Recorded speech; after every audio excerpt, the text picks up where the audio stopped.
प्रसादान्नगति कुतोऽपि ध्ययं स्तुवं स्तुष्य यशस्त्रिसन्धं वन्दे गुरोश्रीचरणारविन्दम्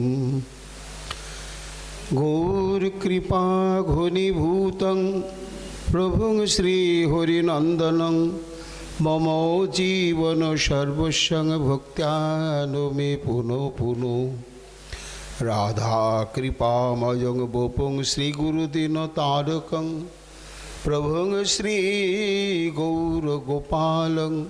भक्त्यानो मे पुनः पुनः अजानुलम्बितो भुजौ कनकावदातौ संकीर्तनैकपितरो कमलायताक्षौ विश्वम्भरो द्विजवरो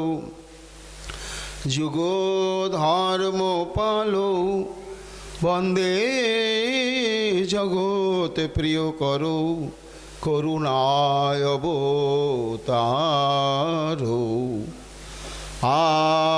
आनन्दलीलामय विग्रहाय हेमावदिव्यच्छविसुन्दराय तस्मै महाप्रेमरसप्रदाय चैतन्यचन्द्राय नमो नमस्ते निरानन्दमिदं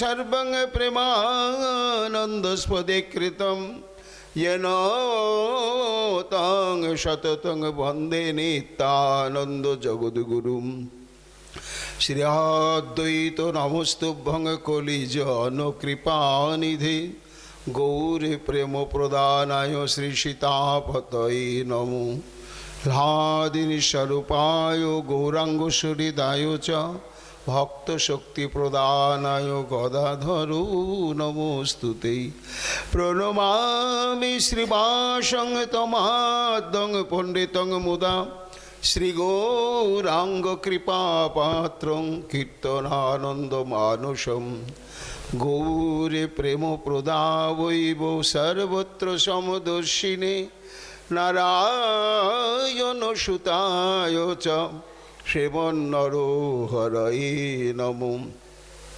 बर्हापीडभिरामं मृगमदतिलकं कुण्डलाक्रान्तगण्डं कञ्जाक्षं कम्बुकण्ठं स्मेतशुभगमुखं साधरे नस्तुवेणुं श्यामं शान्तं त्रिभङ्गं रविकरवसनभूषितं वैजयन्त्या वन्दे वृन्दावनस्थयुवतिशतवृतं ब्रह्मगोपालबीजं नमो नलिननेत्राय वेणुवाद्यविनोदिने राधाधरसुधापानं शालिने वनमालिने हे कृष्ण करुणा सिंधु दीनबंधु जगतपते गोपेश गोपिका कांत राधाकांत नमोस्तुते मुखं करोति वाचालं पंगुं लंघयते गिरिं यत् कृपातमहं वन्दे परमानन्दमाधवम्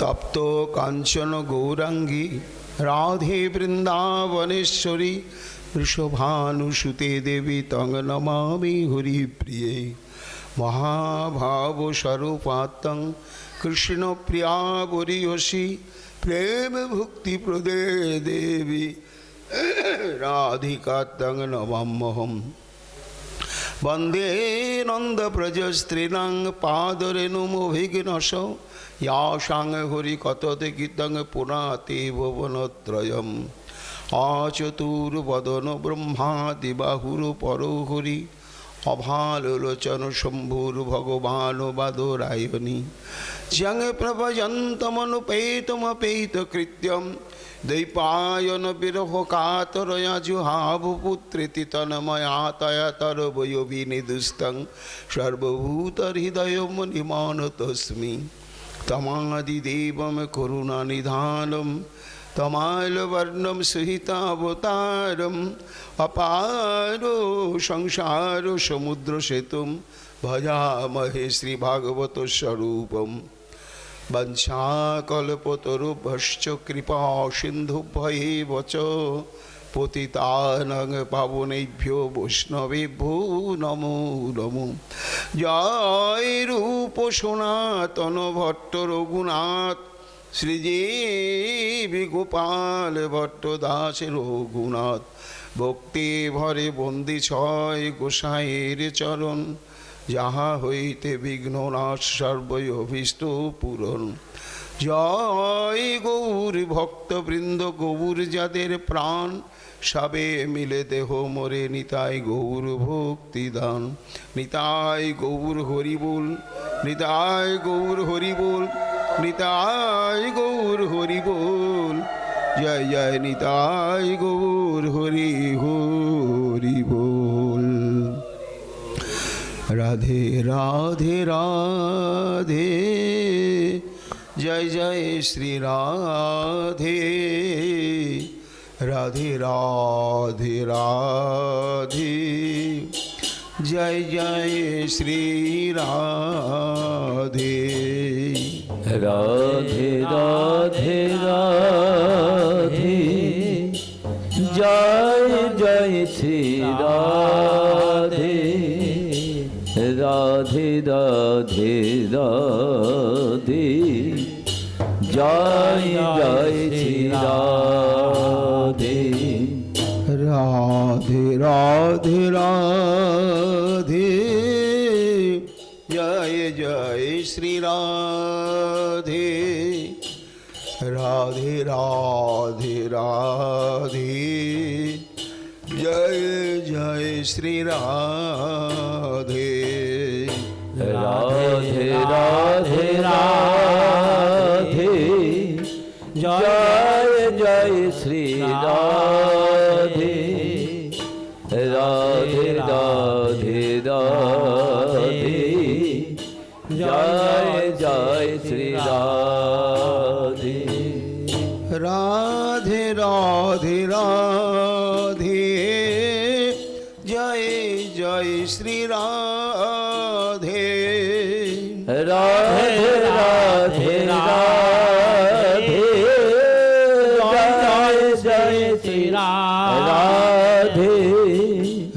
राधे राधे राधे जय जय श्री राधे राधे राधे राधे जय जय जय श्री राधे राधे राधे राधे जय जय श्री राधे राधे राधे राधे जय जय श्री राधे जय जय श्री राधे जय जय श्री राधे राधा रानी की जय जय वृंदावन बिहारी लाल राधा दामोदर देवी की जय जय प्रेम पुरुषोत्तम भगवान श्री चैतन्य महाप्रभु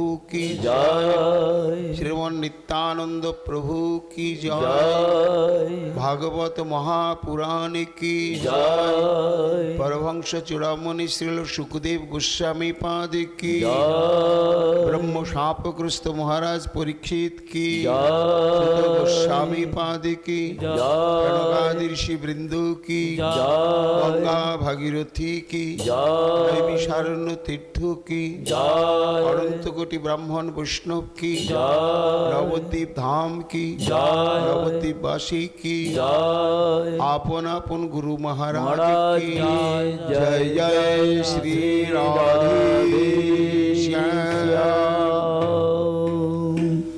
एकदा गृहदासीषु यशोदानंद गेहिनी कर्मांतर निजुक्तासु निर्ममंथो स्वयं दधि। कलिजुग पावन अवतार प्रेम पुरुषोत्तम श्री चैतन्य महाप्रभुर অশেষ বিশেষ কৃপা করুণায় এবং মহাপতিত পাবনী শ্রী শ্রী ভাগীরথী গঙ্গা দেবীর অশেষ করুণায় চিন্ময় নিত্যশুদ্ধ সত্যময় এই নবদ্বীপ ধাম, এই ধাম প্রভুর অশেষ করুণায় সর্বোপরি আপন আপন শ্রী শ্রী গুরু বৈষ্ণবের অশেষ কৃপায় আমরা এই শুভ কার্তিক ব্রতের দ্বিতীয় দিনে এসে উপস্থিত হয়েছি। আমাদের অশেষ সৌভাগ্য যে নবদ্বীপ রম্যস্থল অভিন্ন ব্রজমণ্ডল ত্রিজগৎ ত্রিধাম অনুপম। আজকে শ্রীধাম বৃন্দাবনে বা রাধাকুণ্ড তটে বসে এই কার্তিক ব্রত উদযাপন, সাধুসঙ্গ, ভাগবতী কথা আস্বাদনের যে স্বীকৃতি, তার চেয়ে বেশি স্বীকৃতি এই শ্রীধাম নবদ্বীপে বসে যদি আমরা এই ব্রত উদযাপন করি সাধুসঙ্গের মাধ্যমে। কেন না, বৃন্দাবন হচ্ছে রসভূমি আর নবদ্বীপ হচ্ছে ভক্তিভূমি। এখানে ভক্তি সর্বাত্মকভাবে সক্রিয় হয়ে অবস্থান করছেন। পুরাণ শাস্ত্র বলছেন নবদ্বীপ মানে হচ্ছে নববিধা ভক্তির সত্তাময় ভূমি, যে প্রেম ভক্তি প্রদানের জন্য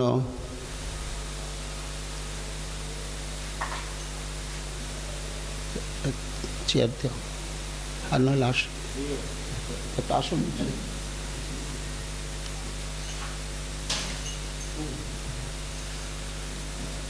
শ্রী চৈতন্য মহাপ্রভু অবতীর্ণ হলেন,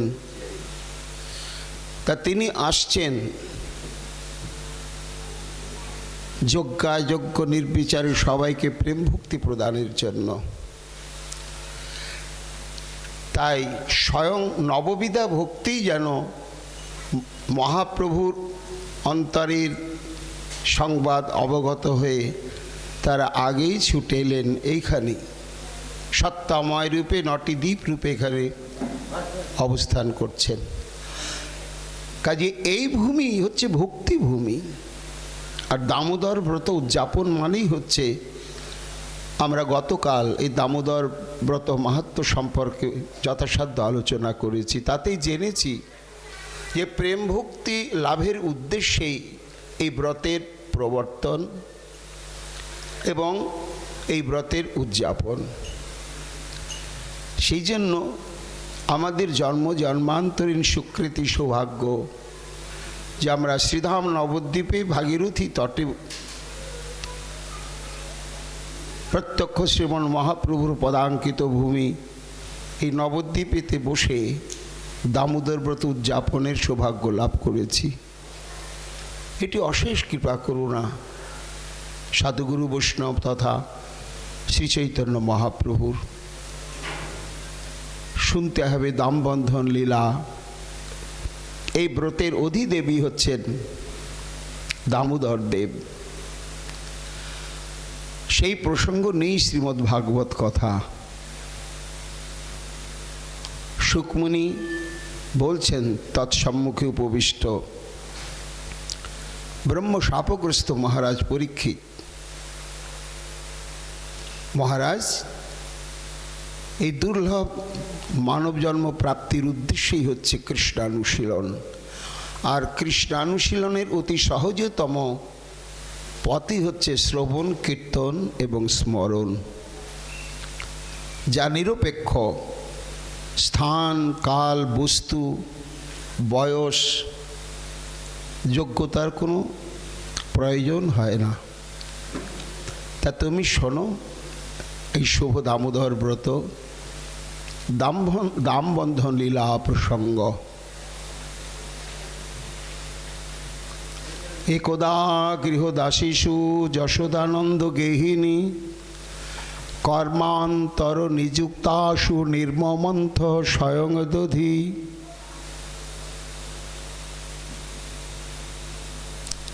একদা নন্দগেহিনী যশোদা নির্মমন্থ স্বয়ং দধি গৃহদাসীষু কর্মান্তর নিযুক্তাসু। অর্থাৎ একদিন নন্দগৃহিণী মা যশোমতী তিনি স্বহস্তে দধি মন্থন করছেন।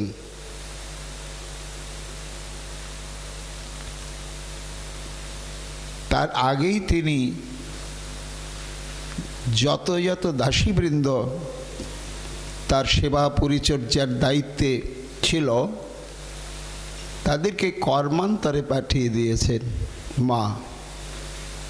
কোন কর্মান্তরে? ঘরে কাউকে থাকতে দেননি।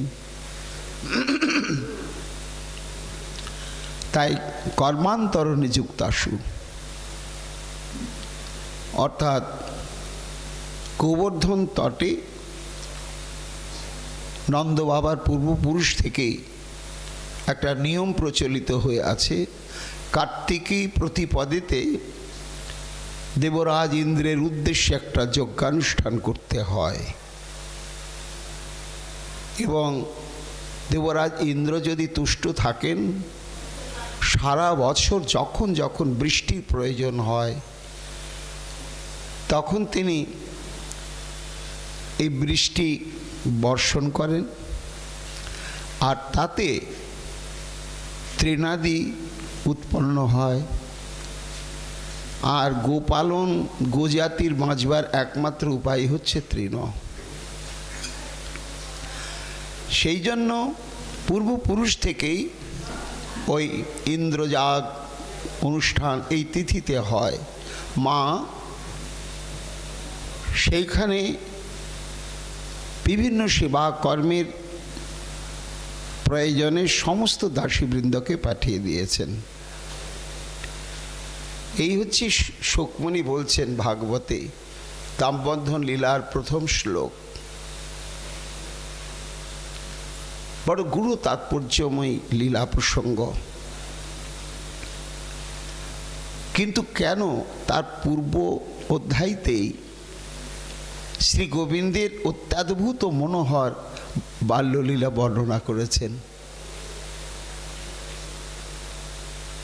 যা অত্যাদ্ভুত,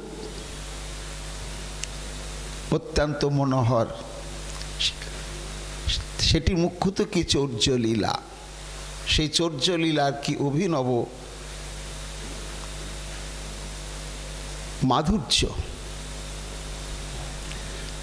তার আগে বর্ণনা হয়ে তারপরে বর্ণনা করলেন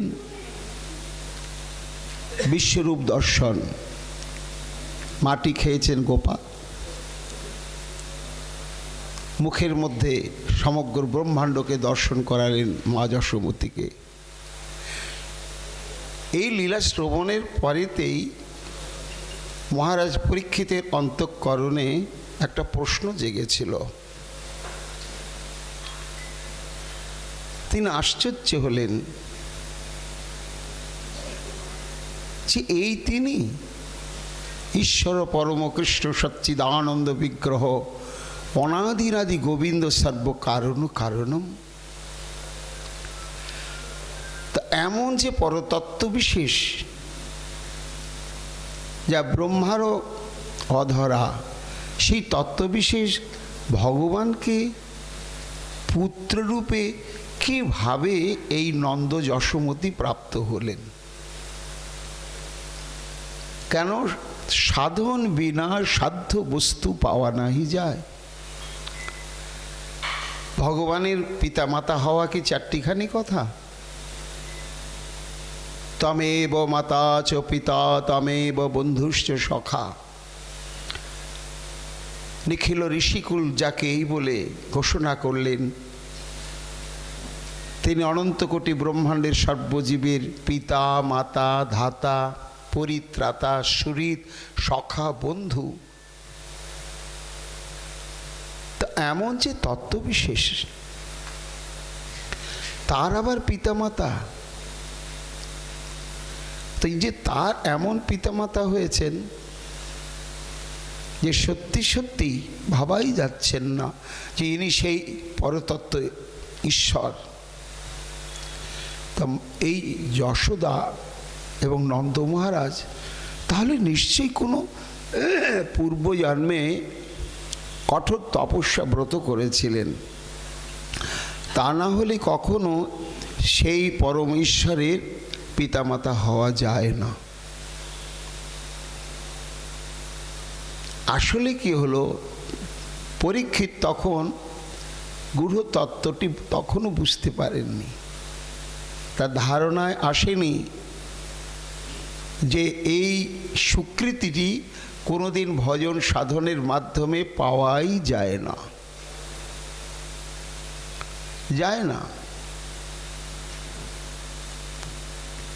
ছোট্ট দুটি বাহু পাশে সে যদি কভু নাহি আসে, মিথ্যে আশা তারে ধরা, মিথ্যে আশা তার সাথে নিঝুম নিশুতি রাতে প্রাণে প্রাণে প্রেম বিনিময় করা। তাকে কি সাধন করে ধরা যাবে, পাওয়া যাবে? কিন্তু মহারাজ পরীক্ষিত এতদূর এগোতে পারেননি।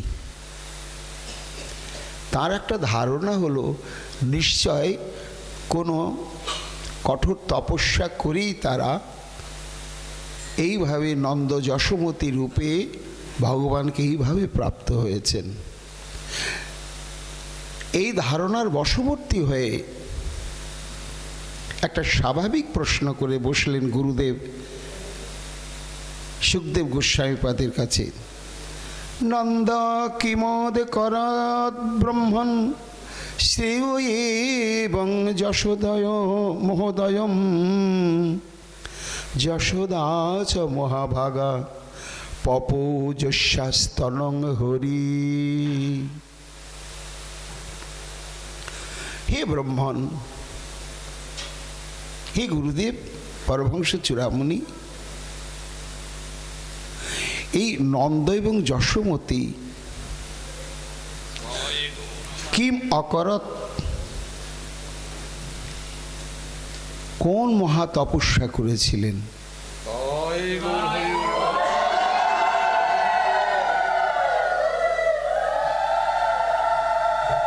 কোন শ্রেয় সাধন করেছিলেন যার জন্য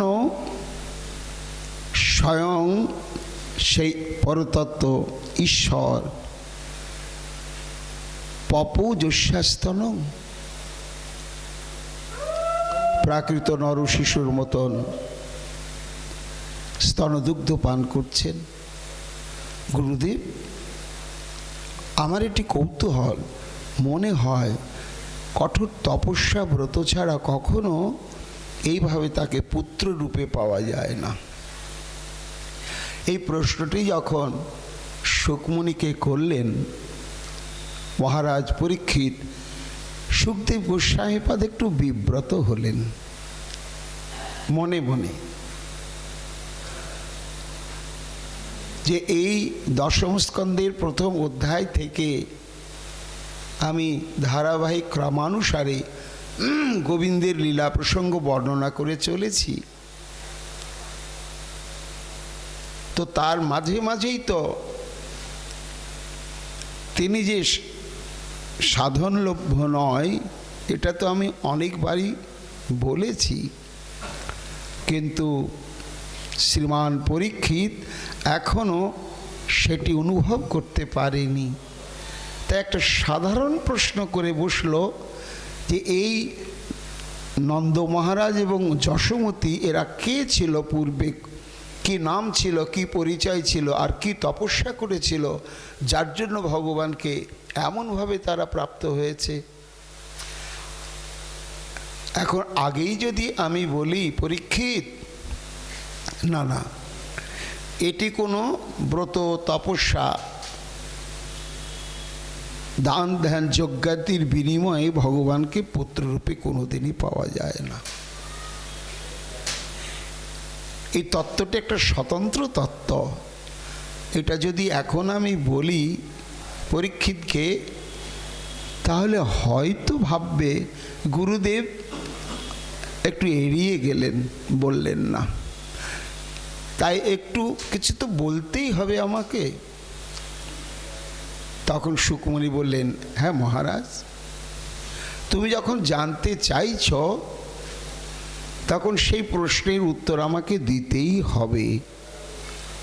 এবং এই যে মা যশোমতী নন্দ মহারাজ, এরা পূর্বকল্পে তপস্যা যে করেনি তা নয়।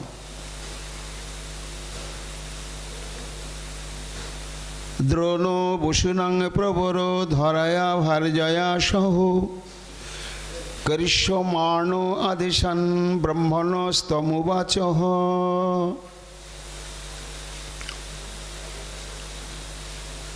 অষ্টবসুর অন্যতম বসু হচ্ছে দ্রোণ বসু।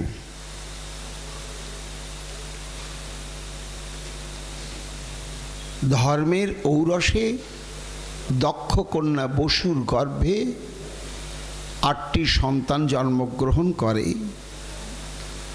তখন দক্ষ কন্যা বসু স্বামী ধর্মকে বললেন যে আমার এই 8টি সন্তান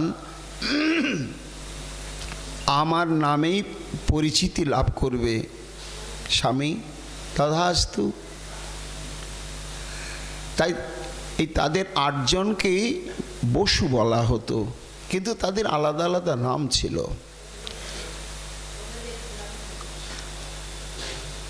জন্ম দ্রোণ, প্রাণ, ধ্রুব, সম, অনল, অনিল, সাবিত্র, প্রভাস এবং প্রত্যুষ। এদের প্রত্যেকেই বসু বলা হতো। তার মধ্যে অন্যতম হচ্ছে দ্রোণ।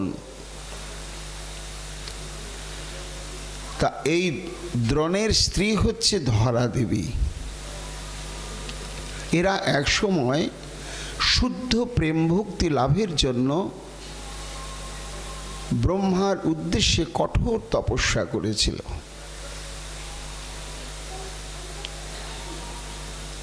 এমন কঠোর তপস্যা যে ব্রহ্মার স্থির থাকতে পারেননি। বহুদিন অনাহার, বহুদিন বৃক্ষের গলিত পত্র ভক্ষণ, বহুদিন শুধু জল পান। এইভাবে কঠোর তপস্যা যখন করছেন তারা, তখন ব্রহ্মা থাকতে পারলেন না। এসে বললেন, দ্রোণ, ধরা, এই আমার উদ্দেশ্যে যে তোমরা এত কঠোর তপস্যা করছো, উদ্দেশ্য কি? জাতয়োর নৌ মহাদেবে ভুবি বিশ্বেশ্বরে হরৌ ভক্তি শ্যাত পরমালোকে জয়ান যদুর গতিং তরে। হে ভগবান, হে ব্রহ্মণদেব,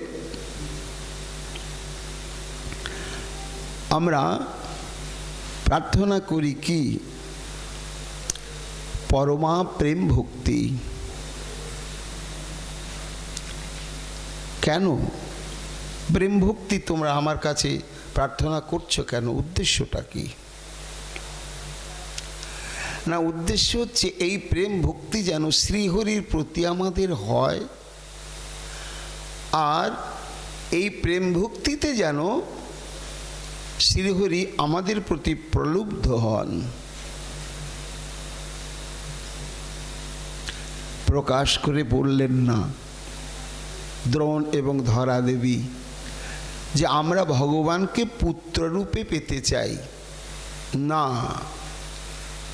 তারা তত্ত্ববেত্তা, তারা জানলেন যে জড়জগতের অপুত্রক পিতামাতার মতন ভগবানের কাছে বলবো ছেলে মেয়ে নাই, ঠাকুর একটা ছেলে দাও, এটা তো সকাম প্রার্থনা হলো।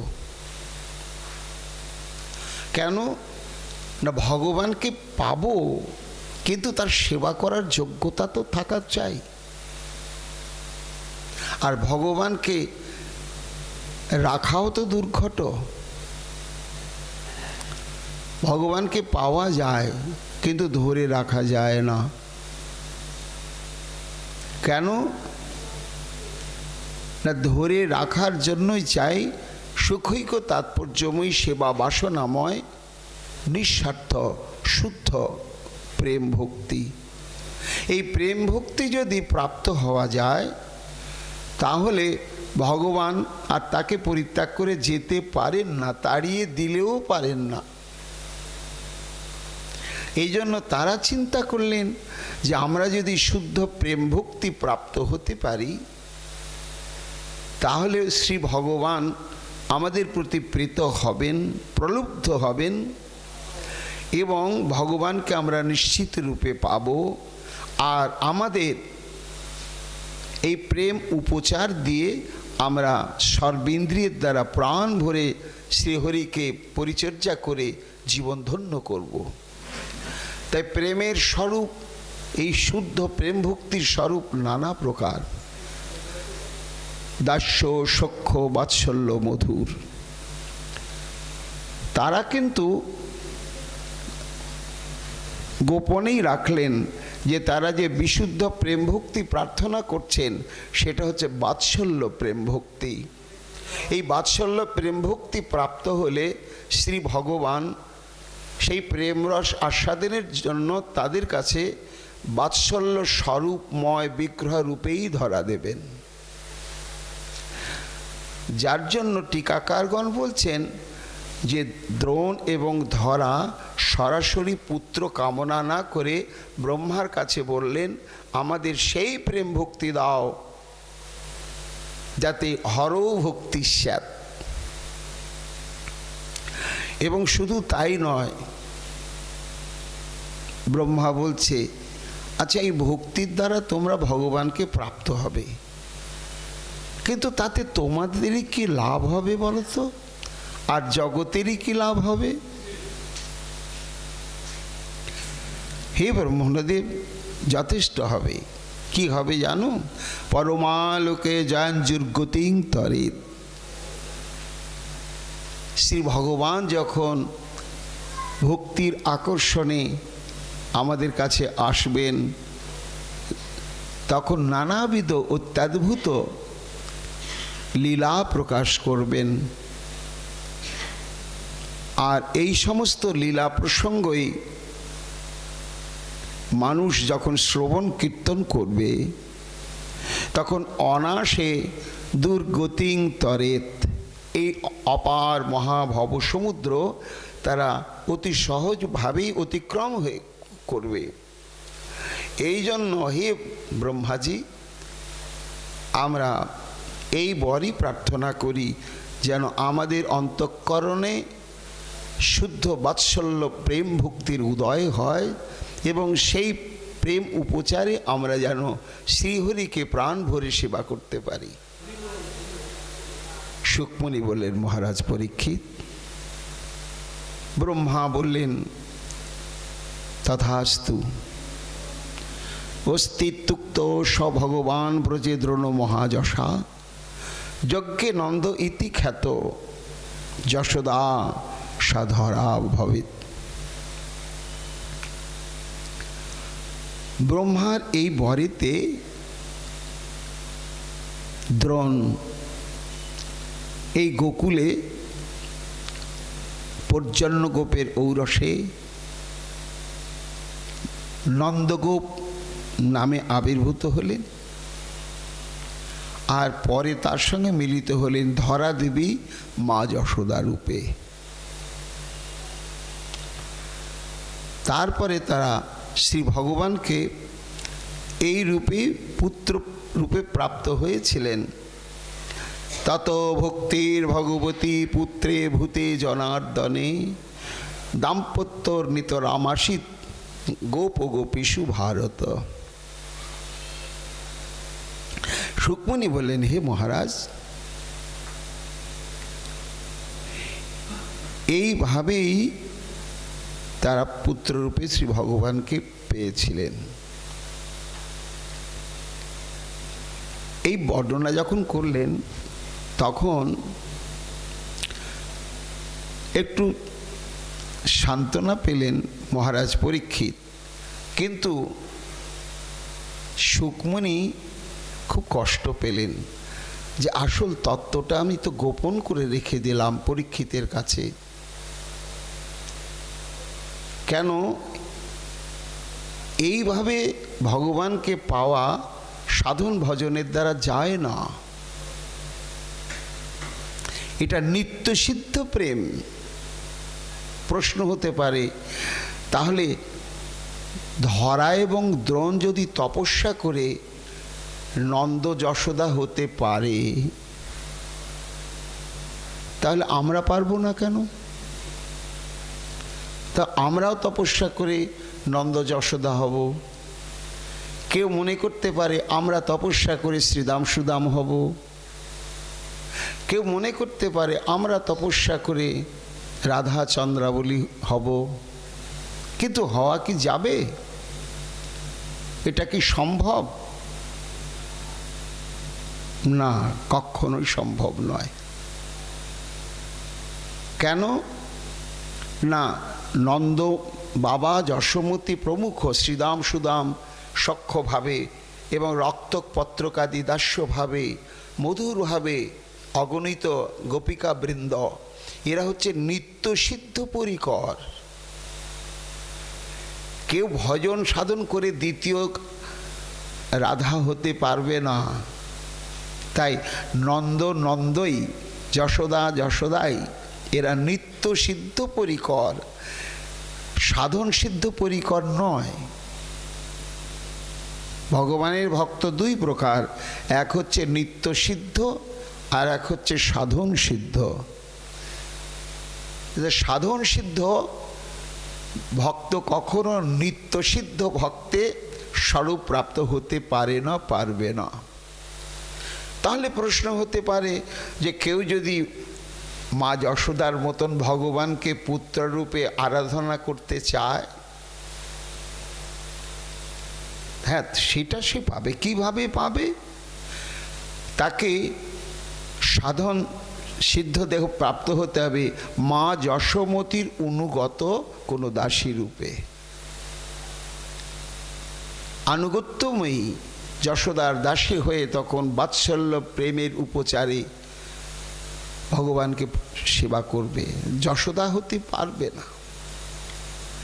কিন্তু এটা পুরাণাদি শাস্ত্রে উল্লেখ রয়েছে। তাই গৌণভাবে মহারাজ পরীক্ষিতকে সান্ত্বনা দেওয়ার জন্যই সুখদেব গোস্বামী পাদ এই পুরাণান্তরে বর্ণিত শাস্ত্রোক্ত এই দ্রোণ এবং ধরার প্রসঙ্গটি তুললেন। কিন্তু তিনি জানেন নিত্য সিদ্ধ কৃষ্ণ প্রেম সাধ্য কভু নয়, শ্রবণ আদ্যে শুদ্ধ চিত্তে করে উদয়। শাস্ত্র বলছে জ্ঞান তো সুলভা মুক্তির ভুক্তির যজ্ঞাদি পুণ্যত স্বয়ং সাধন সহস্রই হরির ভক্তি সুদূর লভা। এই যে ভক্তি, রাধারানীর চরণ তলে পড়ে কাঁদছেন, স্মর গরল খণ্ডলম মম শিরুষে মণ্ডলম দেহি পদ পল্লব মুদারম। এই ভক্তিটা সাধন ভজন করে কেউ অর্জন করতে পারবে না। এটি নিত্যসিদ্ধ রাধারানীর মধ্যেই সেটি ছিল, আছে, থাকবে। তাহলে আমরা কি পাবার জন্য ভজন করব? না ওই শ্রীমতী রাধারানীর অনুগতা কিঙ্করী দাসী হয়ে সেই সেবা সৌভাগ্য আমরা লাভ করতে পারবো। দ্বিতীয়কে রাধা হতে পারবো না। তাই রূপ গোস্বামী পাদ এই তত্ত্বটি বিশ্লেষণ করতে গিয়ে বলছেন জ্ঞান তো সুলভা মুক্তি অহং ব্রহ্মাস্মি। এই জ্ঞান মার্গকে আশ্রয় করে আচার্যের আনুগত্যে যদি কেউ তদনুকূল ভজনটা অভ্যাস করে, তাহলে সে মুক্তি লাভ করবে। যজ্ঞাদি পুণ্যতর ভুক্তি ইষ্টাপূর্তি কর্মকাণ্ড, নানাবিধ ব্রত তপস্যা যজ্ঞাদির কথা শাস্ত্রে রয়েছে। সেই সমস্ত ঠিকভাবে অনুশীলন করলে তারা ভুক্তি মানে স্বর্গভোগের স্বীকৃতি লাভ করতে পারবে। কিন্তু যে ভক্তি প্রাপ্ত হলে শ্রী ভগবান চিরকাল তার কাছে বশীভূত হয়ে থাকবেন, সেই ভক্তিটি কিন্তু সুদুর্লভা। সেটা কঠোর তপস্যার দ্বারা কখনোই প্রাপ্ত হওয়া যায় না। তাহলে সুকমুনি চিন্তা করলেন যে পরীক্ষিত তাহলে এই ভ্রান্ত ধারণাটা নেই থেকে যাবে না, তাকে বুঝিয়ে দিতে হবে যে পরীক্ষিত, তোমার এই গৌণ প্রশ্নের উত্তর আমি গৌণভাবেই দিলাম, এবার আসল উদাহরণটা তোমার সামনে আমি তুলে ধরছি। তাহলে তুমি নিজেই বিচার করতে পারবে যে এই নন্দ যশোমতীর যে প্রেম সেটা নিত্যসিদ্ধ প্রেম। এটা সাধন ভজন করে দ্বিতীয় যশোমতী নন্দ বাবার সেজে এই প্রেম আস্বাদন করা কখনোই সম্ভব নয়। সুকমুনি এটা চিন্তা করলেন। তখন তিনি এই দাম বন্ধন লীলা বর্ণনে প্রবৃত্ত হলেন। লীলাটি এমন সুবিস্তৃত, এত গম্ভীর, এত মাধুর্যমণ্ডিত যে এই লীলা কথা শ্রবণ করতে করতেই শ্রবণকারী তত্ত্বজ্ঞান লাভ করবে। সে বুঝবে যে সত্যি সত্যি এই বস্তুটি ভজন সাধন করে কখনো প্রাপ্ত হওয়া যায় না। বিস্তৃতভাবে এই লীলার মধ্যে সুখদেব গোস্বামীপাদ বলছেন। সেই জন্য তিনি খুব গম্ভীরভাবে এই দামবন্ধন লীলা বর্ণনা করতে শুরু করলেন। এর মধ্যে সামঞ্জস্য কি? তবে শাস্ত্র বললেন কেন না, অনেক সময় সাযুজ্য মুক্তি প্রাপ্ত হয়। যেমন দ্রোণ সে সাযুজ্য মুক্তি লাভ করলে নিত্যসিদ্ধ পরিকর নন্দ মহারাজের ভেতরে অন্তর্লীন হয়ে গেল। এটাই তার সাধনের সিদ্ধি। সে স্বয়ং নন্দ মহারাজ হলেন না, নন্দ নিত্যসিদ্ধ পরিকর নন্দ মহারাজের সত্তার মধ্যে তিনি অন্তর্লীন হয়ে গেলেন। তেমনি ধরা দেবী তিনিও একেবারে পরিপূর্ণ সাক্ষাৎ মা যশোদা রূপে প্রকটিতা হলেন না। তাহলে তার সিদ্ধি লাভটা হলো কি করে না, তিনি মা যশোমতীর সেই নিত্যসিদ্ধ বড় তনুর মধ্যে অন্তর্লীন হয়ে গেলেন, অন্তর্ভুক্ত হয়ে গেলেন। হয়ে গিয়ে তারা সেইভাবেই প্রেমরস আস্বাদন করলেন। এটি হচ্ছে মীমাংসা। আরও একটি মীমাংসা প্রসঙ্গ টিকাকারগণ বলেছেন যে কখনো কখনো নিত্যসিদ্ধ পরিকর বৃন্দের অন্তরে একটা অদ্ভুত বাসনা জাগে যে আহা, এত সৌভাগ্য, আজ ভগবান তার সমস্ত ভগবত্তা শক্তি বুদ্ধি স্মৃতি হারিয়ে ফেলেছেন। একটা নরশিশু কাঁদছেন, ভীত সন্ত্রস্ত হচ্ছেন। তা এই যে স্বীকৃতি, এটা তো আমরা প্রাপ্ত হয়ে ভোগ করছি, কিন্তু না জানি এই স্বীকৃতি পেতে গেলে যে কঠোর তপস্যা করতে হয়, সাধন অঙ্গ অনুশীলন করতে হয়, তার মধ্যে যে কি রস আছে এটা তো আমাদের জানা হলো না। তাই গবেষকগণ বলছেন কখনো কখনো নিত্যসিদ্ধ পরিকরগণ তারা এই সাধন ভক্তি রস আস্বাদন করবার জন্য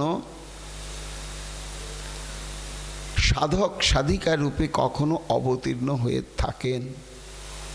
এটি হচ্ছে একটা গুরু তাৎপর্য।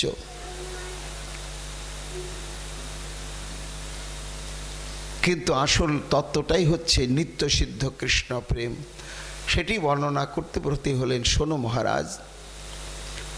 একদা গৃহ দাসীষু, একদিন মানে কোন একদিন, সেই দিনটা কবে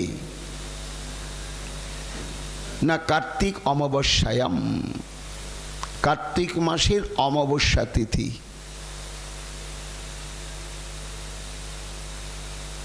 যে তিথিতে আমরা বাঙালিরা শ্যামা পূজা করে থাকি, সেই তিথিতে এই ঘটনাটা ঘটেছিল। তা একদা মানে সেই অমাবস্যা তিথিতে গৃহদাসীষু, যত যত দাসী ছিল মা যশোমতীর, তারা দধি মন্থন আদি গৃহকর্ম সম্পাদন করতেন। রাজরানী তো যশোদা, কাজে স্বহস্তে তাকে কোনো কর্মই করতে দিতেন না। এই সমস্ত দাসীরা দিবা রাত্রি সর্বক্ষণ পর্যায়ক্রমে এরা মা যশোমতীর আদেশ পালন এবং প্রত্যক্ষভাবে মা যশোমতীর পরিচর্যার জন্য একেবারে সর্বতভাবে ব্যস্ত থাকতেন। কোনো রহস্যময় উদ্দেশ্য নিলেন মা যশোমতী। ভাবলেন এরা আমার কাছে থাকলে আমার সেই গূঢ় রহস্যটা, রহস্যময় উদ্দেশ্য আমি সুসম্পন্ন করতে পারবো না। কি সেই উদ্দেশ্য ছিল, রহস্যময় উদ্দেশ্য আমরা পরে জানব। তাই তিনি প্রথমে চিন্তা করেছিলেন এদেরকে আমার কাছ থেকে সরিয়ে কোথাও পাঠাতে হবে। কিন্তু কোথায় পাঠাবো? বিনা কারণে পাঠালে এরা কেউ যাবে না। আমার প্রতি এদের দাবি রয়েছে যে মহারানী, আমরা তো কিছু বেতন পাই বটে, কিন্তু এই বেতন পাওয়ার উদ্দেশ্যেই তোমাদের কিন্তু পরিচর্যা করি না। তুমি যে গোপালকে উদরে ধারণ করেছ, আমরা সেই সুকৃতির মূর্তিকে সেবা করি, যাতে কোনো দিন আমাদেরও সেই সৌভাগ্য লাভ হয়। তা এই জন্য আমাদেরকে সেবা বঞ্চিত করছো কেন? তাদেরকে বিনা কারণে বা সাধারণ কারণ দেখিয়ে সরাতে গেলে কিছুতেই সরানো যায় না। তাই এমন অপরিহার্য একটি কারণের সৃষ্টি হলো। সেটি কি না, ওই ইন্দ্রযাগের সময়টা সমাগত হলো। তা সেটা গোবর্ধন তটেই সেই যজ্ঞানুষ্ঠানটা হয়, আর বছরে ওই একবারই তো হয়। আর তারপরে আর এই যজ্ঞানুষ্ঠানের সম্পর্ক ইত্যাদি সেখানে আর থাকে না। কাজে এক বছরে ওই যজ্ঞানুষ্ঠানের স্থানটা আবার জঙ্গলাকীর্ণ হয়ে পড়ে। এইবার যখন পরের বৎসর ওই যজ্ঞের সময়টা এগিয়ে আসে, তখন সেই সমস্ত বন জঙ্গল সব পরিষ্কার পরিচ্ছন্ন করে ভাবে ঘর বাড়ি তৈরি করতে হয়, ভাগে ভাগে আত্মীয় স্বজনের অবস্থানের, নিজেদের থাকার। তারপরে সমস্ত পুরোহিত ব্রাহ্মণগণ থাকবেন, গো শকট ইত্যাদি সম্ভার থাকবে। তারপরে বিশাল যজ্ঞকুণ্ড, যজ্ঞশালা এইসব তৈরি করতে হয়, আর তাতে বহু বহু দাস দাসীর প্রয়োজন হয়। এই কারণটা দেখেই মা যশোমতী কর্মান্তর নিযুক্তাসু, অত্যন্ত অনুগতা সমস্ত দাসীবৃন্দকে তিনি কার্যান্তরে নিযুক্ত করে পাঠিয়ে দিলেন। বাড়িতে কেউ নেই, একা। সেই সময় মা যশোমতী কি করলেন? স্বয়ং নির্মমন্থ দধি, নিজের হাতে দধি মন্থন শুরু করলেন। শুকমুনির এই বর্ণনা শুনতে শুনতে পরীক্ষিত মহারাজ প্রশ্ন করলেন, গুরুদেব এই মা যশোমতী উদ্দেশ্য প্রণোদিত হয়ে এত অনুগতা হিতাকাঙ্ক্ষিনী সমস্ত দাসীবৃন্দকে স্থানান্তরে পাঠিয়ে দিয়ে নিজের হাতে মা দধি মন্থন করতে শুরু করলেন কেন? মাখন তুলতে শুরু করলেন কেন? এর পেছনে কি নিগূঢ় কোনো কারণ রয়েছে? আবার আপনি বললেন যশোদানন্দ গেহিনী, এটারই তাৎপর্য কি গুরুদেব? নন্দগেহিনী বললেই তো আমরা বুঝতে পারতাম যে ওটি মা যশোমতী, কিংবা শুধু যশোমতী বললেই তো বোঝা যেত উনি নন্দ বাবার গৃহিণী। তা আপনি একবার যশোদা বললেন, আবার নন্দ গেহিনী বললেন, তো একজনকে পরিচয় করাবার জন্য এই দুরকম বিশেষণ কেন প্রদান করলেন গুরুদেব? এটা তো আমার একটু জানবার ইচ্ছা। সুখমণি বললেন, সাধু প্রশ্ন। হ্যাঁ মহারাজ, তা এই যে নন্দ বাবা, তার যে গৃহিণী, তা গৃহকে গৃহ বলে না, গৃহিণী সমন্বিত গৃহকেই গৃহ বলা হয়।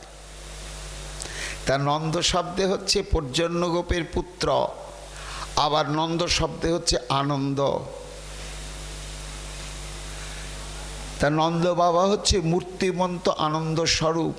তিনি আনন্দ স্বরূপ না হলে তার কাছে সচ্চিদানন্দময় বিগ্রহ গোবিন্দ আসবেন না। তা সেই আনন্দ স্বরূপ নন্দ মহারাজের আনন্দ সেবাময় যে সংসারের সুশৃঙ্খলের একমাত্র দায়িত্ব যার প্রতি, তিনি হচ্ছেন নন্দগেহিনী। তো তার বিশেষণটা কি বুঝলাম? নন্দ মহারাজের পত্নী তিনি যশোদা। তা যশোদা মানে কি? যশোদেতে দামোদরাত্তিদাদিনা কৃষ্ণায় প্রেম বসাতিতিশয় যশোদানাথ। যশোদা, যিনি যশ দান করেন, পুরুষ হলে যশোদ আর স্ত্রীলিঙ্গ হলে যশোদা। তো কাকে যশ দান করছেন কে? না এই নন্দগৃহিণী, যার ডাক নাম যশোদা, আরও একটা নাম আছে দেবকী, দুটো নাম মা যশোমতীর। তা যশোদা নামটি উল্লেখ করা হচ্ছে কেন? তিনি যশ প্রদান করেছেন কাকে? যার বিন্দুমাত্র চরণ আশ্রয় করলে, যার বিন্দুমাত্র কৃপা প্রসাদ প্রাপ্ত হলে, অতি নগণ্য জঘন্য ব্যক্তিও মহাকীর্তিমান মহাযশস্বী বলে ইতিহাসে স্বর্ণাক্ষরে লিখিত হয়। সেই ষড়ৈশ্বর্যপূর্ণ শ্রী ভগবান, যিনি ভক্তির সূত্র ধরে ভক্তকে যশ প্রদান করে থাকেন। প্রভু কহে, রামরায় কীর্তি মধ্যে কোন শ্রেষ্ঠ কীর্তি? রায় কহে, কৃষ্ণ ভক্ত বলি যার হয় খ্যাতি। তাহলে যিনি প্রাণ ভরে কৃষ্ণের সুখৈক তাৎপর্যময়ী সেবা বাসনা নিয়ে কৃষ্ণানুশীলন করেন, তিনি প্রকৃত ভক্ত। আর যিনি সত্যি সত্যি ভক্ত হন, তখন তার সেটাই যশ, সেটাই কীর্তি। তা এই যশ এবং কীর্তির হেতু কি? না ভগবত উপাসনা এবং ভগবানের কৃপা। কিন্তু এই দামবন্ধন লীলাতে সেটা সম্পূর্ণ উল্টে গিয়েছে। যে ভগবান এই প্রেম ভক্তি পথিক সমস্ত ভক্তকুলকে সেবা সৌভাগ্য দিয়ে তাদেরকে কীর্তিমান করে তোলেন, যশস্বী করে তোলেন, আজকে তিনি মহাযশের অধিকারী হয়েছেন এক অদ্ভুত লীলার মাধ্যমে। কি? ওই দাম বন্ধন। মা যশোমতী কেশ বন্ধনের রজ্জু দিয়ে এমনভাবে বেঁধে ফেললেন যে সর্বশক্তিমত্তার চরম সীমা হওয়া সত্ত্বেও ভগবান কিছুতেই সেই বাৎসল্য প্রেমরজ্জুকে খণ্ডন করতে পারলেন না। যখন পারলেন না, তখন সমগ্র বিশ্ব ব্রহ্মাণ্ড দুহাত তুলে বলেছিলেন, জয় হোক মা যশোমতীর, জয় হোক মা যশোমতীর, জয় হোক যশোমতীর, জয় হোক। ধন্যবাদ, এ কোন রজ্জু দিয়ে তুমি বেঁধে ফেললে? আর তোমার এই বাৎসল্য প্রেম রজ্জুতে বাধা পড়ে গেল। এতগুলো রজ্জু কোথায় হারিয়ে গেল তার উদরে? সেই দিন থেকে ভগবানের নাম হলো দামোদর। এই যে দামোদর নামটি প্রাপ্ত হলেন, এতে মা যশোদার কি করলেন না, তিনি নিজেই যশস্বিনী হয়ে গেলেন, যশোদায়িনী হয়ে গেলেন। যিনি ভগবানকে যশ প্রদান করতে সমর্থা, তিনি হলেন যশোদা। তা সেই মা যশোদা নন্দ মহারাজের যিনি অর্ধাঙ্গিনী, না না অর্ধাঙ্গিনী বললে ভুল হবে, সহধর্মিনী। অর্ধাঙ্গিনীও বটে, সহধর্মিনীও বটে। তা তিনি আজ নির্মমন্থ স্বয়ং দধি, তার নিজের হাতে তিনি দধি মন্থন করছেন। কেন দধি মন্থন করছেন? তাহলে কারণ না থাকলে কার্য হয় না, না কারণ ঘটেছে। কি ঘটেছে? গোপাল যখন একেবারে গেদা ছেলে ছিল, তখন মা যশোমতী একটু নিশ্চিন্তে ছিলেন। ওই দোলনার উপরে স্তনদুগ্ধ পান করে ঘুমিয়ে ঠান্ডা করে রেখে দিয়ে নিশ্চিন্তে কাজকর্ম করতে পারতেন। কিন্তু যখন বসতে শিখলেন, তখনও মা একটু নিশ্চিন্ত ছিলেন। কিন্তু যখন হামাগুড়ি দিতে শিখলেন, তখন আস্তে আস্তে মা ব্যস্ত হতে লাগলেন। কেন? আর এক জায়গায় বসে থাকে না। গোপাল হামাগুড়ি দিয়ে কোথায় কোথায় কোথায় কোথায় চলে যায়। তখন এই গোপালকে সামাল দেবেন মা, না নারায়ণের সংসার, গোপালের সংসার, এই সংসারে কর্মসাধন করবেন। ও মা আস্তে আস্তে ব্যস্ততা বাড়তে শুরু করলো। গোপাল এবার দাঁড়াতে শিখেছে, আছাড় খেতে খেতে হাঁটতে শিখেছে, আরও চঞ্চলতা বেড়ে গিয়েছে। কুকুর দেখলেই দৌড়ে গিয়ে তার লেজটা ধরে টানাটানি করে, চলে যায় গোশালায়, বাছুরগুলোর লেজ ধরে টানে, ষাঁড়ের পা ধরে ধরে দাঁড়িয়ে থাকে, কাঁটার দেয়া বেড়া দেখলে তার উপরে উঠতে চায়, হিংস্র সর্পাদি দেখলে, ক্রূর সর্পাদি দেখলে ভয় পায় না, সেটাই ধরতে যায় খেলনা মনে করে। এই চঞ্চলতা এত বেড়ে গেল, মা যশোমতী একেবারে ব্যস্ত হয়ে গেলেন। ইস, একেবারে গেদা ছিল বরং ভালো ছিল, এ তো মহা আমার অনর্থ হয়ে গেল, কোন দিকে সামলাবো? কিন্তু সে অবস্থাও থাকলো না। সুকমণি বলছেন, মহারাজ এবার গোপাল আরও বড় হয়ে গেল, ক্রমে ক্রমে সমস্ত ভাষা শিখল, অনেক স্বাধীন হলো, তার খেলার সাথী জুটল। মা এইবার ভোজনাদি করি, যা একটু খেলাধুলে করগে, বাইরে যা। গোপাল বড় হয়েছে এখন। হ্যাঁ, এতক্ষণ মায়ের অধীন ছিলেন, মাই ছিল তার অন্তরঙ্গ বন্ধু। এখন মায়ের টানটা আস্তে আস্তে হালকা হয়ে ওই সমবয়স্ক বালকদের বন্ধুত্বটাই গাঢ় হয়ে গেল। মা অনেকটা নিশ্চিন্ত হলেন, বাঁচা গেল। গোপাল এখন বড় হলো তো, যাক ও নিশ্চিন্তে খেলাধুলা করুক, আর আমিও এই সংসার সামলাই। কিন্তু মা তো নিশ্চিন্ত হলেন, কোথায় যায়, কি খেলা খেলতে? খেলা নয়, লীলা। কি লীলা? চৌর্য লীলা। পাড়ায় পাড়ায় গোপীদের সমস্ত ঘরে ঢুকে ঢুকে চৌর্যলীলা, অদ্ভুত চৌর্যলীলা প্রকাশ করতে শুরু করলেন। সে বিচিত্র, ধারণাতীত। সুকমণি বলছেন, এই পাড়ায় পাড়ায় এমন চৌর্যলীলা বেড়ে গেল যে গোপীরা আর স্থির থাকতেই পারলে না। না না, এই সহ্য করা যায় না। রোজ রোজ এত অপচয়, এত ক্ষতি। এই ছেলেটা যদি এই বয়সে এত ধুরন্ধর, এত চালাক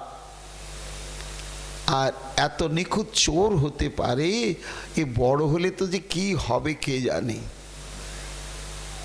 তা পিতামাতার কর্তব্য কি? ছেলেকে শাসন করে তাকে সৎভাবে গড়ে তোলা। আমাদের কথা তো শোনে না, গ্রাহ্যই করে না। সুকমণি বলছেন, মহারাজ তোমার প্রশ্ন, মা নিজের হাতে কেন দধি মন্থন করছেন, সেই প্রসঙ্গেই আমি বলছি, শোনো। তাই একদিন কি না এ পাড়ার ও পাড়ার, এ বাড়ির সে বাড়ির সমস্ত যশোমতীর বয়স্কা গোপীরা একটা দল বেঁধে বললে, চল তো আজকে যশোদার কাছেই যাই, গিয়ে সমস্ত ঘটনা একে একে বলবো। হয় শাসন করুক, আর না হলে ছেলেকে ওর বাড়ির সীমানার বাইরে যেন আর যেতে না দেয়। আমাদের ব্যবসার ডকে উঠে গেল। দই দুধের কাজ কারবার আমাদের মথুরায় যোগান দিতে হয়, হাটে বাজারে নিয়ে গিয়ে বিক্রি করতে হয়, তার বিনিময়ে তো আনুষঙ্গিক জীবিকা নির্বাহের সমস্ত সামগ্রী আমরা সংগ্রহ করি। সুকমণি বলছেন, কৃষ্ণস্য গোপ্যরুচিরং বিক্ষ কৌমার চাপল্যম শৃণ্বন্তা কিল তন্মাতুরিতি হুচু সমাগতা।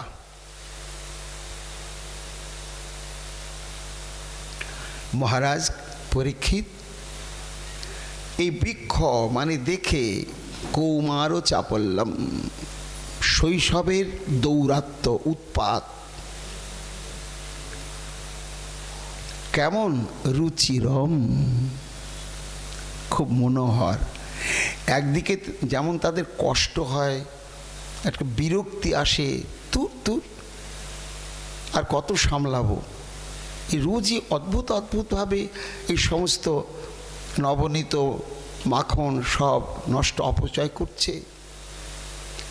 কিন্তু একদিন যদি চুরি করতে না আসে গোপাল, সেই দিনটা যেন তাদের একেবারে হাহাকারে বুকটা ভরে থাকে। কি যেন হারিয়ে গেল, কি যেন পেলাম না।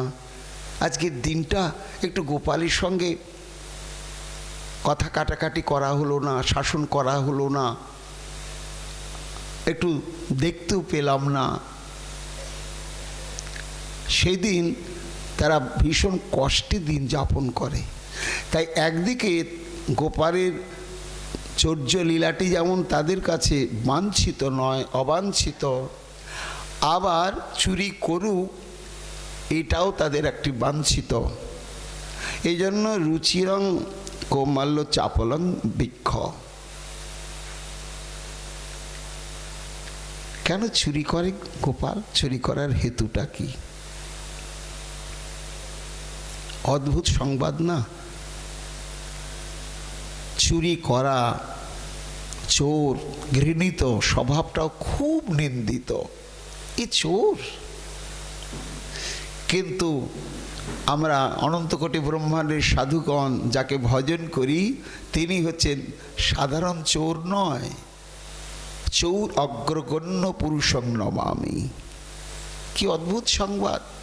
তা চুরি করেন কেন? না কারণ আছে। যেদিন থেকে মা যশোমতীর কোল আলো করে মদন গোপাল আবির্ভূত হয়েছেন গোকুলে,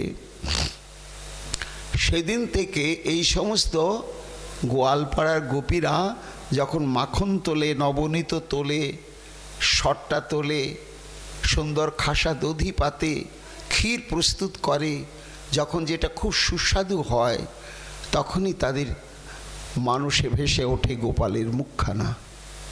ইস, এটা বিক্রি করার নয়, এটা ওই যশোদা নন্দন গোপালেরই সেবার যোগ্য। বিধাতা ওই গোপালকে কেন আমাদের পুত্র করে দিলে না? এত উৎকৃষ্ট আজকের এই মাখন, এই নবনীত, এই ক্ষীর, তারা মানুষেই যেন আগেই গোপালকে উৎসর্গ করতে অনুরাগী হয়ে যায়। সর্বান্তর্যামী ভগবান, তার তো স্বভাব। পত্রং পুষ্পং ফলং তয়ং যো মে ভুক্তা প্রযচ্ছতি তৎ অহম ভুক্তু উপরিতমস্নামি প্রযতাত্মন। দিলেই খাই না, দিলেই আমি নেই না। কখন নেই, কখন ভোজন করি না? যখন তার সঙ্গে ভক্তি, প্রেম ভক্তি মাখা থাকে।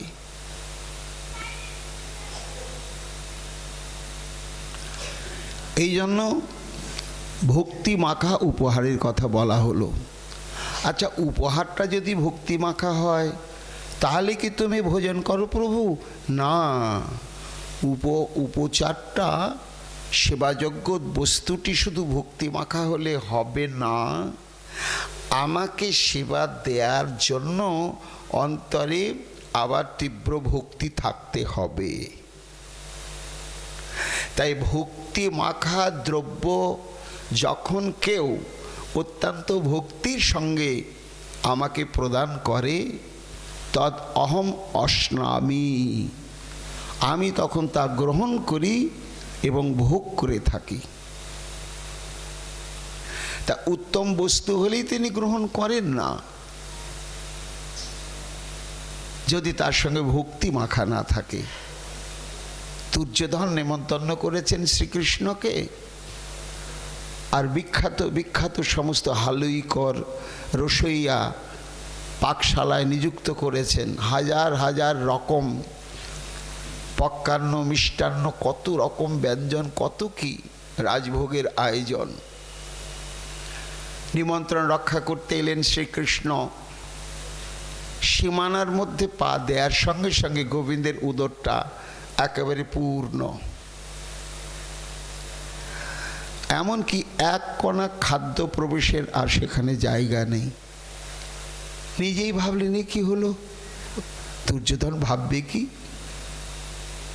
এত আগ্রহ করে নেমন্তন্ন করেছে আর আমি একটু ভোজন করতে পারবো না, কিন্তু উপায় নেই।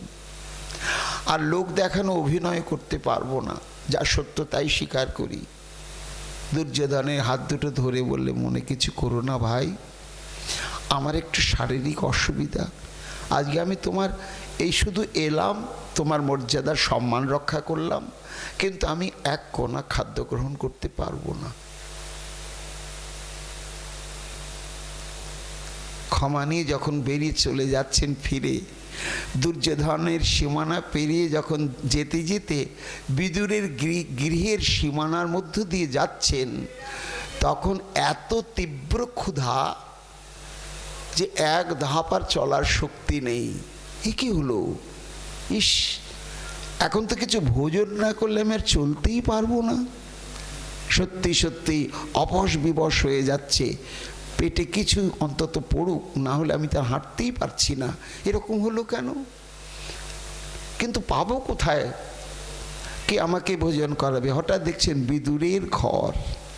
বিদুর বিদুর বিদুর ছিল ব্যস্ত দুর্যোধনের রাজসভায়।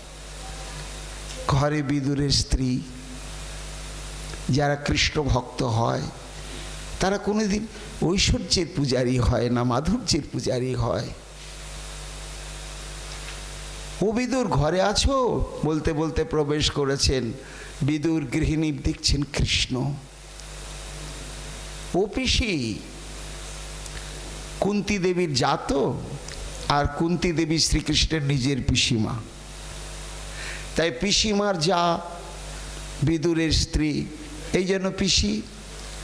ও পিসি, ভীষণ খিদে পেয়েছে পিসি গো, এই যা আছে তোমার ঘরে একটু দাও না গো। এই বলে একেবারে বসেই পড়লেন গোবিন্দ।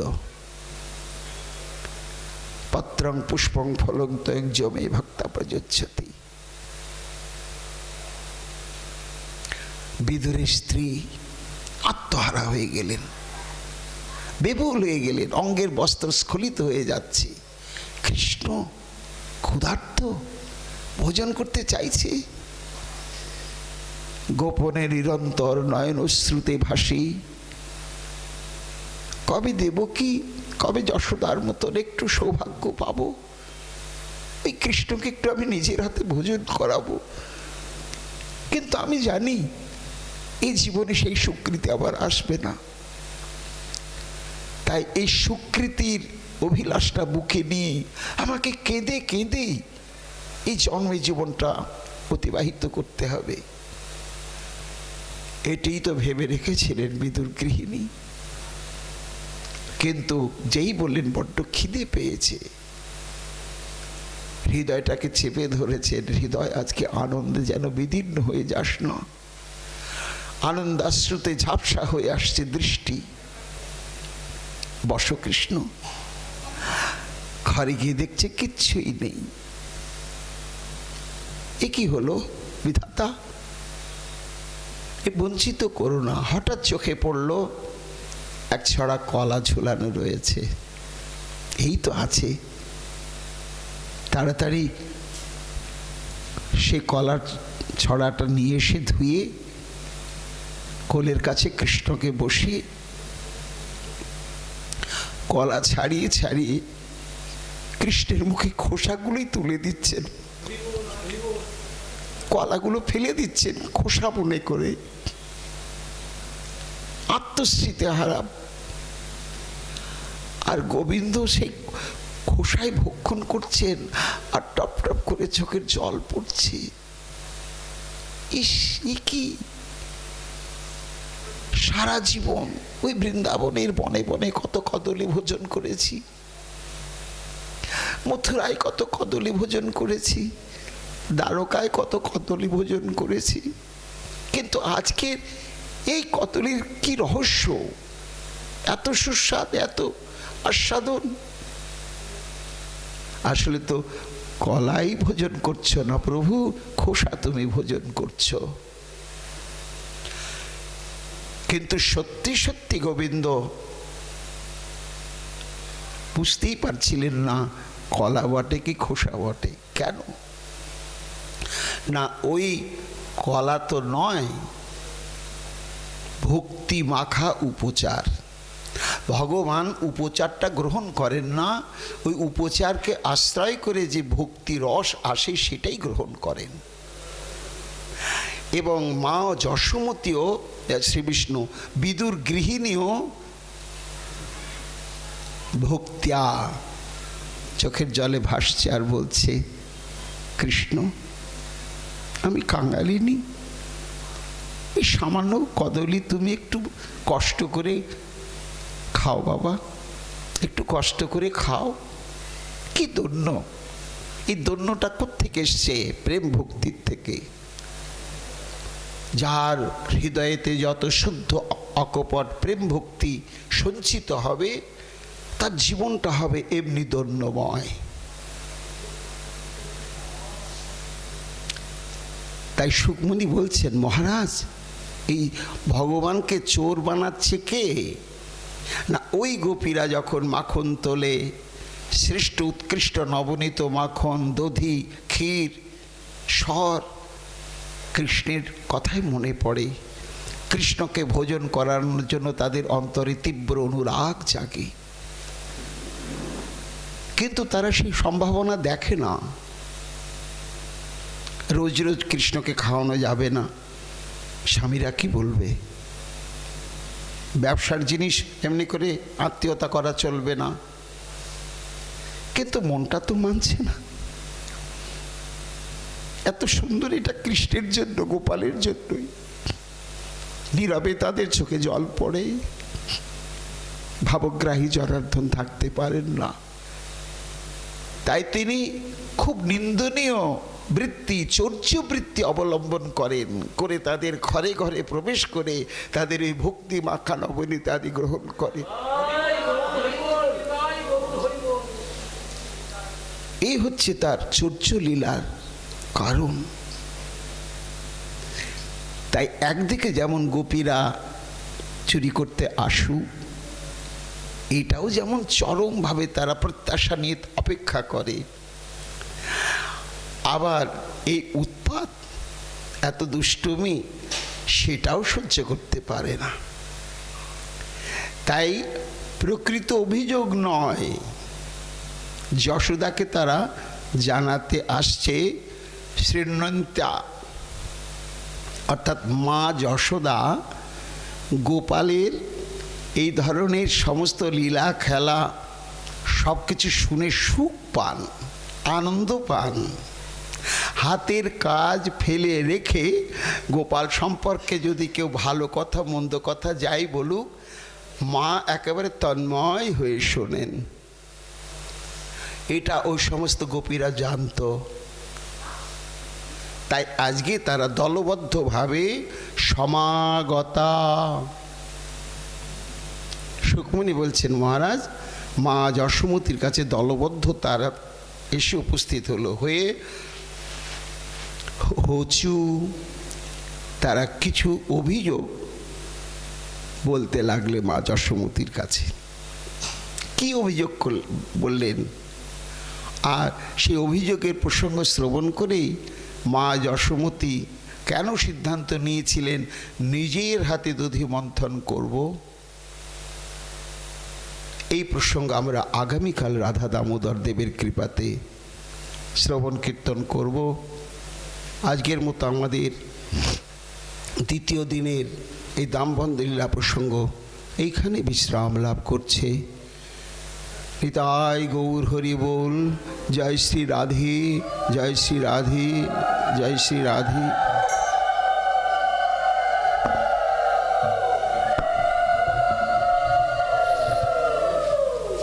জয় জয় রাধে কৃষ্ণ গোবিন্দ। জয় জয় রাধে কৃষ্ণ গোবিন্দ। জয় জয় রাধে কৃষ্ণ গোবিন্দ। জয় জয় রাধে কৃষ্ণ গোবিন্দ। জয় জয় শ্যাম সুন্দর মদন মোহন বৃন্দাবন চন্দ্র। জয় জয় শ্যাম সুন্দর মদন মোহন বৃন্দাবন চন্দ্র। জয় জয় রাধা রমন রাসবিহারী শ্রী গোকুলানন্দ। জয় জয় রাধা রমন রাসবিহারী শ্রী গোকুলানন্দ। জয় জয় রাধা বিনোদ রাধাকান্ত শ্রী রাধে গোবিন্দ। জয় জয় রাধা বিনোদ রাধাকান্ত শ্রী রাধে গোবিন্দ। জয় জয় রাশেশ্বরী বিনোদিনী রায় ভানুকুল চন্দ্র। জয় জয় রাশেশ্বরী বিনোদিনী রায় ভানুকুল চন্দ্র। জয় জয় ললিতা বিশাখায়াদি যত সখী বৃন্দ। জয় জয় ললিতা বিশাখায়াদি যত সখী বৃন্দ। জয় জয় শ্রীরূপ মঞ্জরী রতি মঞ্জরী অনঙ্গ। জয় জয় শ্রীরূপ মঞ্জরী রতি মঞ্জরী অনঙ্গ। জয় জয় পূর্ণমাসী কুন্দলতা জয় বীরা বৃন্দ।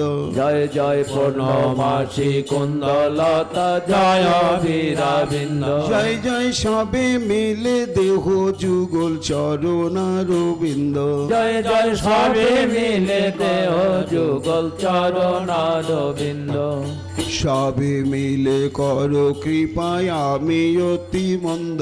তোমরা সবে মিলে করো কৃপা আমি অতি মন্দ। যেন আকুল প্রাণে গাইতে পারি হারাধে গোবিন্দ যেন আকুল প্রাণে গাইতে পারি রাধে গোবিন্দ। জয় জয় রাধে কৃষ্ণ গোবিন্দ জয় জয় রাধে কৃষ্ণ গোবিন্দ। শ্রী গৌরাঙ্গ নিত্যানন্দ শ্রী অদ্বৈত চন্দ্র গদাধর শ্রীবাসাদে গৌর ভক্ত বৃন্দ নিত্যানন্দ শ্রী অদ্বৈত চন্দ্র গদাধর শ্রীবাসাদি গৌর ভক্ত বৃন্দ। শ্রীকৃষ্ণ চৈতন্য প্রভু নিত্যানন্দ হরে কৃষ্ণ হরে রাম শ্রী রাধে গোবিন্দ কৃষ্ণ চৈতন্য প্রভু নিত্যানন্দ হরে কৃষ্ণ হরে রাম শ্রী রাধে গোবিন্দ। জয় রাধা দামোদর জয় রাধা দামোদর জয় রাধা দামোদর দয়া করু হে জয় রাধা দামোদর জয় রাধা দামোদর জয় রাধা দামোদর দয়া করে। জয় রাধা দামোদর জয় রাধা দামোদর জয় রাধা দামোদর দয়া করু হে জয় রাধা দামোদর জয় রাধা দামোদর জয় রাধা দামোদর দয়া করো হে। জয় রাধে জয় রাধে জয় রাধে জয় রাধে জয় রাধে জয় রাধে জয় রাধে জয় রাধে জয় রাধে জয় রাধে জয় রাধে জয় রাধে। রাধা দামোদর দেব की जय। जय प्रेम पुरुषोत्तम श्री चैतन्य महाप्रभु की जय अभिन्न चैतन्य तनु श्रीमन नित्यानंद प्रभु की जय श्रीमद् भागवत महापुराण की जय सुखदेव गोस्वामी पाद की जय परीक्षित महाराज की जय गोस्वामी पाद की जय लोकाधीश बिंदु की जय गंगा भागीरथी की जय अनंत कोटि ब्राह्मण वैष्णव की जय भक्त मंडली की जय मातृ मंडली की जय आपन आपन गुरु महाराज की जय जय